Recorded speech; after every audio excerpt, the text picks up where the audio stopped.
following observation were taken for determining surface tension T of water by capillary method। तो formula दिया हुआ है TRGH/2, ठीक है, सरफेस टेंशन का। तो हमको क्या निकालना है, possible error in surface tension. तो कभी भी एरर निकालना होता है तो जी तो कांस्टेंट है, तो उसमें डेल्टा जी ज़ीरो आ जाएगा।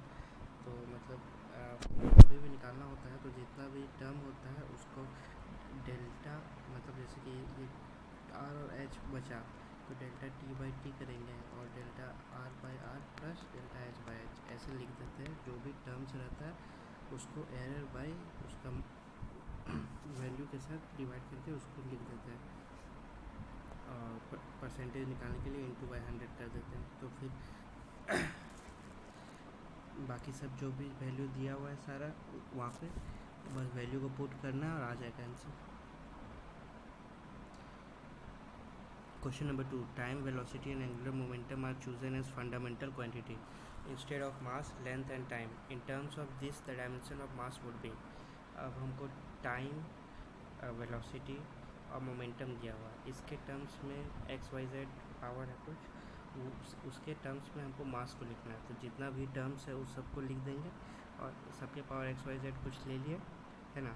फिर सब टर्म्स को एक साथ करेंगे और उधर के वैल्यू के साथ इक्वल करेंगे। जैसे कि M 1 है और बाकी सब 0 है तो Z हो गया 1 और y+2z 0 हो गया, तो y आ गया -2 और x आ गया -1। तो बस वही यही करना है और XYZ का वैल्यू आ गया तो यहाँ पे XYZ का वैल्यू डाल देंगे तो आ गया आंसर। अब इसमें ऐसा क्वेश्चन रहता है जब भी फॉर्मूला, तो पावर जो होता है वो मल्टीप्लाई में आ जाता है और क्या बोलते हैं माइनस तो होता नहीं एरर, इसलिए हमेशा ऐड हो जाता है। तो ये एरर जितना भी पावर था वो मल्टीप्लाई में आ गया। बाकी जो एरर निकालने का तरीका होता है वही यूज़ करना है, और माइनस साइन भी रहे तो वो प्लस में हो जाता है, क्योंकि एरर कभी घटता नहीं है, एरर बढ़ता है ज़्यादा टर्म्स से आने से। तो बस वैल्यू सबका डाल देंगे और जो भी पावर था उसको मल्टीप्लाई कर देंगे तो ये निकल जाएगा। Density of the material in the shape of the cube is determined by measuring three sides of the cube and its mass. If the related error in measuring the mass and length are respectively 1.5% and 1%, then maximum error। हाँ, तो density mass by volume होता है, तो वही formula लगा देंगे, delta D/D equal to delta M/M, और ये ऊपर चल जाएगा, लेकिन माइनस साइन रहेगा तो माइनस साइन नहीं देखते, डायरेक्ट प्लस ही करते हैं क्योंकि एरर प्लस ही होता है।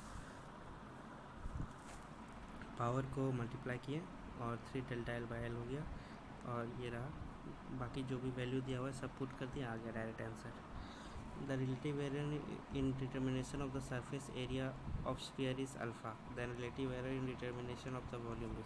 तो सरफेस एरिया ऑफ स्फीयर क्या होता है 4πr², 4π हो गया कांस्टेंट, तो डेल्टा S/S हो जाएगा 2 इंटू डेल्टा R/R, वो दिया हुआ है अल्फ़ा के बराबर। अब हमको वॉल्यूम का फॉर्मूला पता है 4/3πr³, तो 4/3 हट गया, डेल्टा V/V 3 पावर जो है मल्टीप्लाई में चल गया 3 डेल्टा R/R। तो डेल्टा R/R के बदले हम लिख सकते हैं अल्फ़ा/2, अल्फ़ा/2 डेल्टा R के बाहर बदले तो डेल्टा V/V हो जाएगा 3 अल्फ़ा/2, और वही निकालना था relative error in the determination of its volume.